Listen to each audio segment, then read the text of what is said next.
Hey, everybody. Welcome to the IGAA Hope Network. Hope standing for helping others pursue their endeavors. My name is Philip Carter, and I'm glad to be bringing another exciting interview to you on this Saturday night.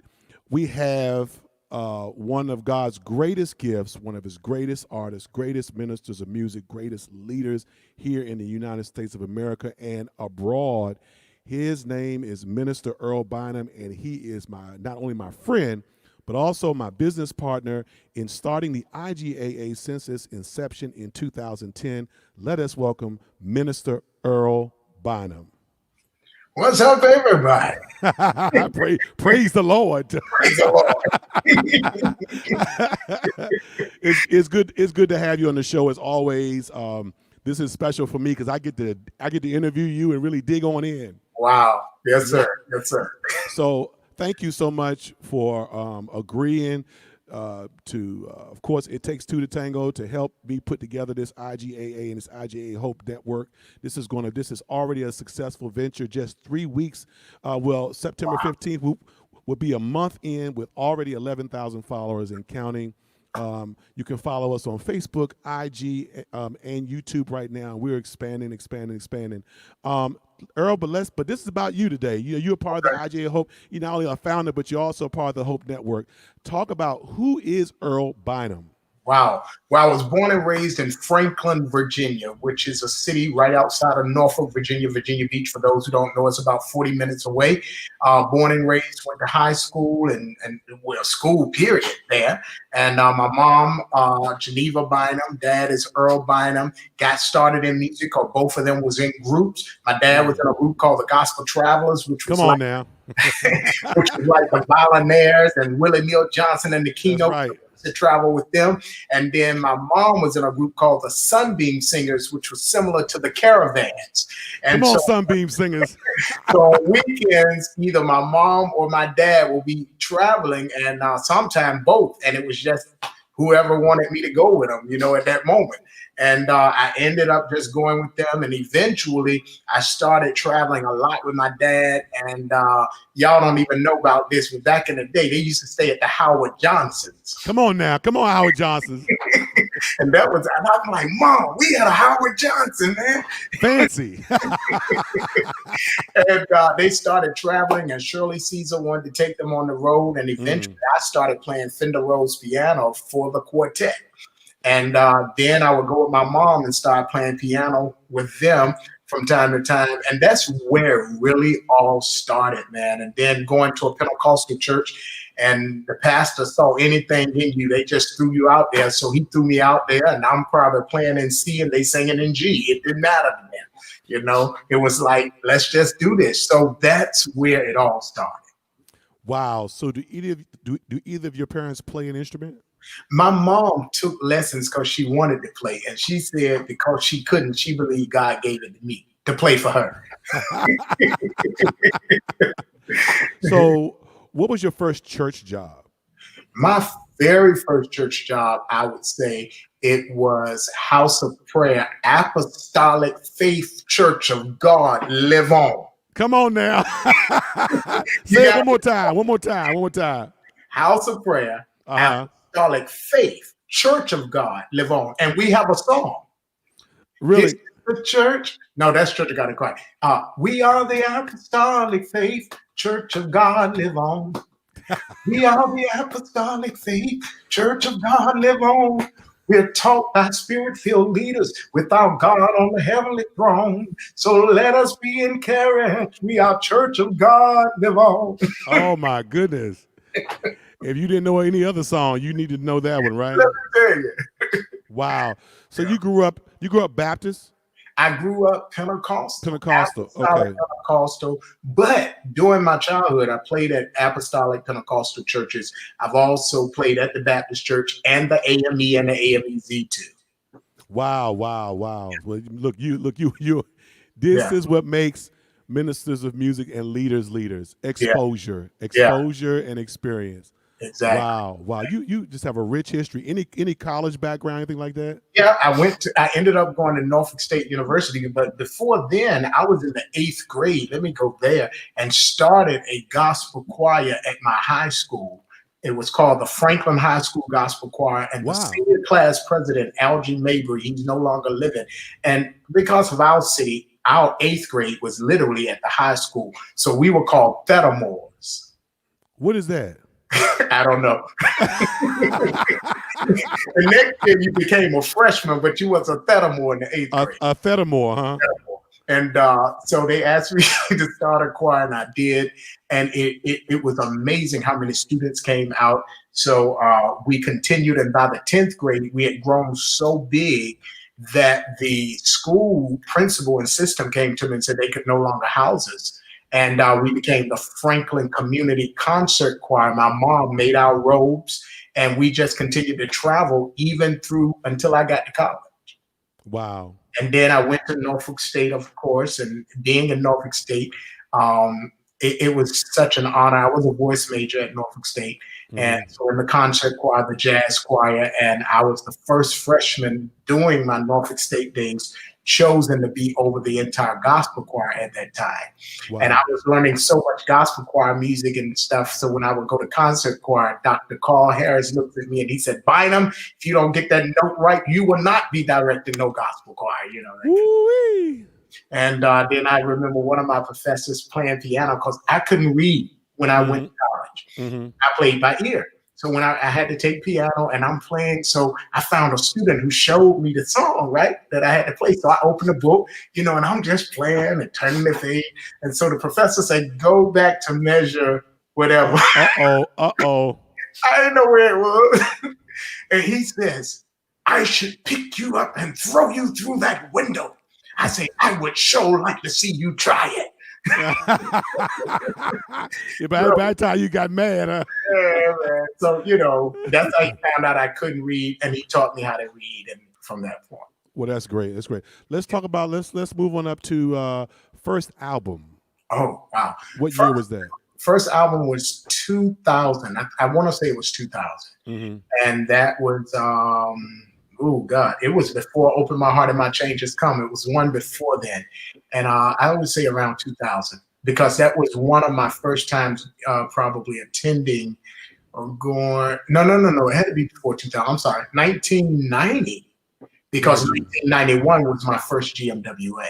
Got you. Yeah. If you had to go back and do that first album over again, what would you have changed or released? Is there anything you'd have changed? I don't know. The experience was really good. I mean, we didn't know what we were doing. We did it ourselves. But it got on some radio, you know, stations. That's good. Surprisingly, it got on some radio stations, and then a record label out of Detroit picked it up, called Right Way Records back then. I don't know if his name Marquise Egerton. Yes, I know Marquise Egerton. Yes. So he started a label and basically picked it up, and we went from there. Wow, you have a rich background, and I guess what struck me when you said your mother made the robes for the choir, that's just so awesome.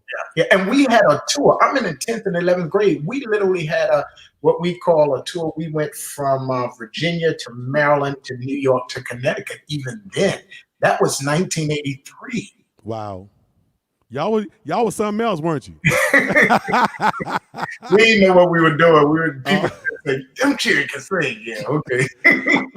Talk about your visit, your eventual coming to the Mount Church.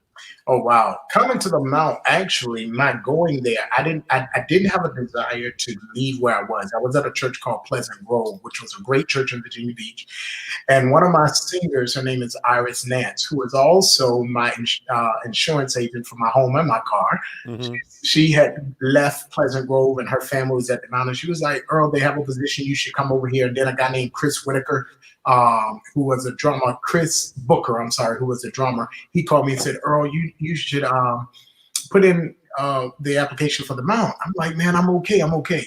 So I actually waited to the last day to put the thing in, like, and Bishop always tell it, it was like an hour before the cutoff time, and Wow. he wasn't there. Pastor Alvin Georges, who was our youth pastor, who's now the site pastor of the Mount Peninsula, he was there. I gave it to him. He gave it to Bishop, and I was one of 300 applicants. Wow. And I found out after I was hired that one of the persons who were called to ask about a reference for me, and I did not know it, was Darwin Hobbs, and he gave me a high rating in reference. Wow. Wow. That's And I didn't know Darwin. Darwin just said, all I know is Earl Bynum was a nice guy. He always speaking to everybody. I never had problems with it. That was it. Hey, it's nice to be nice. Yeah. Yeah. You never know where that's going to get you. Exactly. And so you've been at the Mount now how long? December will make 13 years. 13 years. Wow. Wow. That's all right. And since then, you really helped to build that music ministry there. Yeah. The choirs there have just been awesome, but that's also attributed to your teaching ability and your song selection and all of that. Talk about the whole release of the album, Stellar Award experience. How was that for you? Both of your Stellar Award experiences. Thank you. That was really a great experience. We started to do that record because Bishop actually wanted to record, and it wasn't the intentions of Stella, Grammy, or any of that. It was like, can we do a record? Yes, Bishop. If you want a record, we can do it. We pulled it together. Pulled some musicians together, songwriters just asked for songs, and people started submitting material. And then from there, we created the record. And of course, it went on, and Bonita Bellamy came in to assist us with it. And with her assistance, we were able to do what we needed to do to set it up to even be nominated for Stella, not knowing what's going to happen. And it got nominated for Choir of the Year, Contemporary Choir of the Year, and Packaging of the Year. And of course, we won out of that record, Contemporary Choir of the Year. Right, right. Yeah, so you've definitely been out there and doing your thing for a long time. Tell us one thing we don't know about Earl Bynum. I mean, the people who know you, what's one thing we don't know? Well, I love to play basketball, believe it. What? I love it. I usually keep a ball in my car, and I'm ready whenever I see a court. Are you serious? Oh, yeah. And I used to coach. People don't know. I coached basketball. I do remember that. That's been during since I tenure, yes. At a high school for 5 years. I was assistant coach. And then at a Christian school, I coached for 2 years. And I enjoyed it. But I love playing. Wow. Who's your favorite team out there? My favorite team actually, it still is, and I love the Boston Celtics. Won't hold it against you. It's okay. I know, but see, I grew up in the Larry Bird days. That's what you don't know. And I used to love to see the LA Lakers and Boston go at it. Right, right. Who's your favorite artist? Who do you listen to when you need a lift? My favorite artist is Philip Carter. Now, don't even go there. You got some good music. Don't try. Hey, man, praise God. Through the room, I'm telling you, it does. I appreciate that. Who I listen to, believe it or not, when I just want to get away mindset, I listen to Barbara Streisand. Is that right? I really do. Wow. She's one of my favorite. When I listen to her placement of how she plays notes and how she can extend a note is amazing. So that's really who I listen to. What are some of this? Just you give me a few tidbits. What has attributed to your success as a choir director / minister of music / musician in a church? I think really understanding that my job was really to support the pastor, hold his arms up. I don't have to agree with what he wants or how he wants it, but if it's his vision, and anything with two heads is a demon.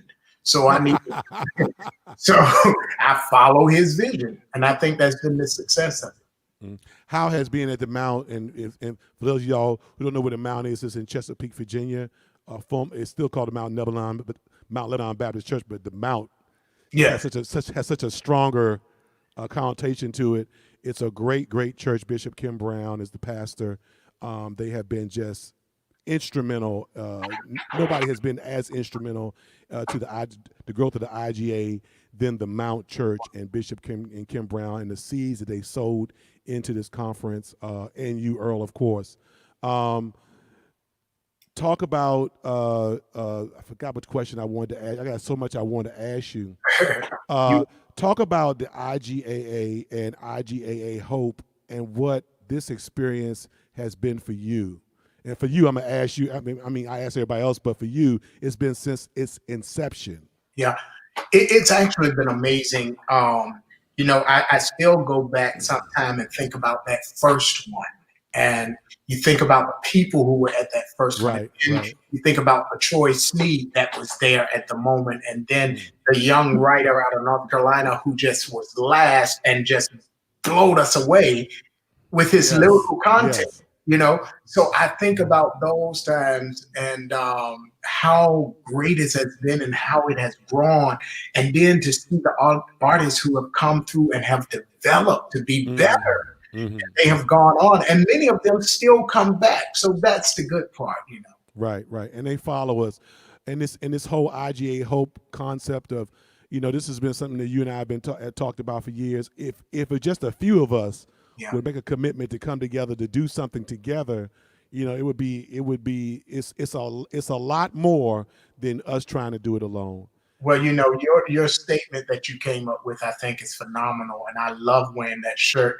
That we may not be major, but we are the majority. Yeah. That's a strong statement. I actually got that from a young lady who visited our conference. She helped us out the very first year. She hadn't Wow, returned since then, and she gave me that slogan the first year of the conference. wow, And it took 10 years for me to put it on a shirt. We yeah, may not be major, but we are the majority, and that is absolutely true. exactly, exactly. Yeah, yeah, and I guess the other thing that I developed, maybe the other slogan I developed the third year of the conference was just because you don't know me doesn't mean I ain't somebody. Oh, that's good. I Because the like first thing when they start mentioning artist names, I don't know him.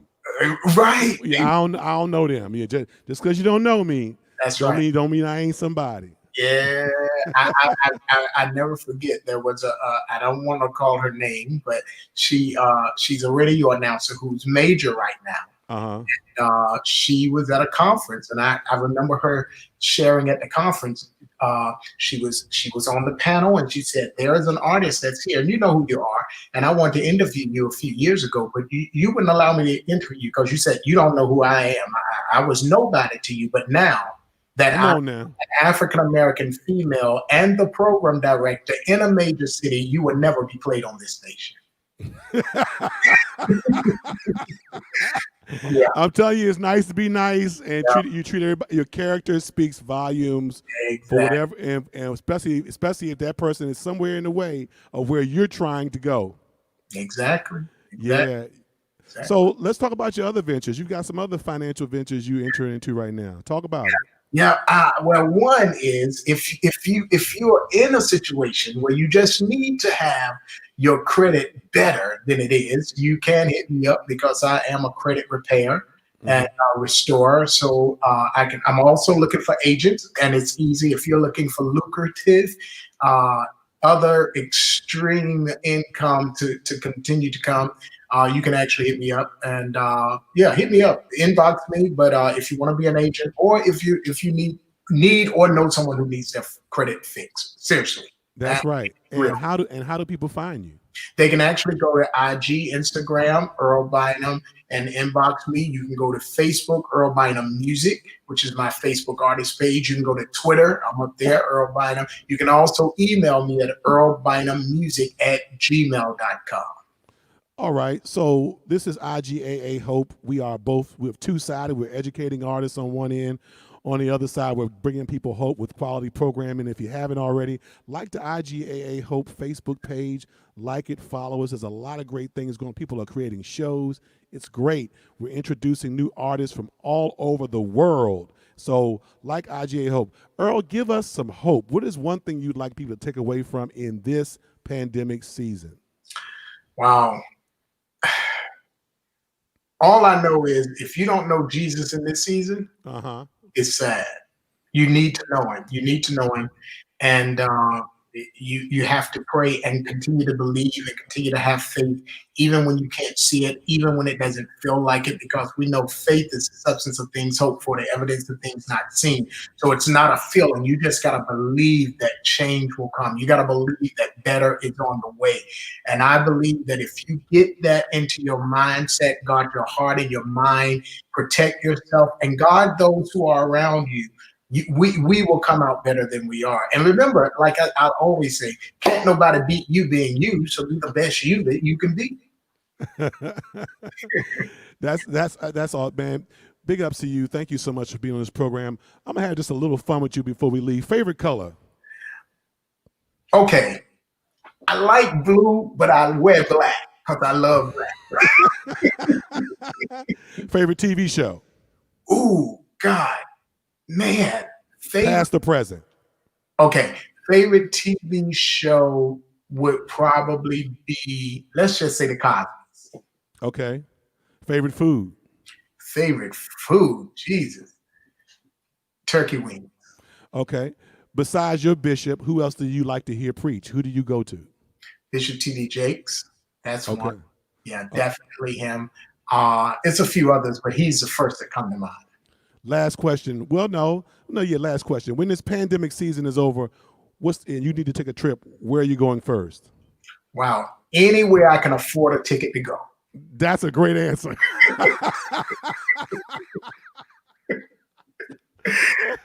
Yeah. Oh, man, that's great. Is there anything else we didn't cover before we got here? I will make sure I got it, because you're such a vast gentleman, man. I think you've done it. I will like to say, for the independent artists who are listening, if you're watching, I do have a radio show, and the show is called On Stage with Earl Bynum. It's every Saturday, 10 a.m. to 12 noon Eastern Standard on Rejoice Musical Soul Food Radio Network. So it's on networks. It's syndicated all over the country.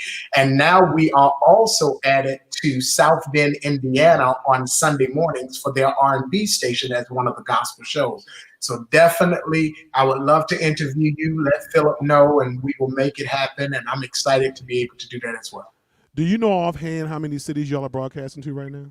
I know we're in over 40 markets. So I don't know how the cities are broken down, but with the markets, as of last week, it's at least 120 plus stations. That's a blessing, man. Yeah. And you've been with them for a while now, right? I've been with them 18 years. 18 years. So you've definitely been a part of the growth process. You've seen how things have matriculated. Exactly. And it's been amazing. Mike Chandler, for those who don't know, he is the president of Rejoice Musical Soul Food. Absolutely. Never heard of it? Look up Musical Soul Food, and you can download the Musical Soul Food app as well. And Mike Chandler has been a great support to the IGAA conference down through the years. And if you are an independent artist, definitely get in touch with Mike, because he strongly supports independent artists on the network. Right. He just interviewed my wife yesterday. Was it yesterday? Exactly. Yesterday, about her book. And so, you know. And congrats to Stephanie again. Yes. I appreciate it. Hey, look, all of you who are watching, all who will watch, make sure you follow the IGA Hope Network.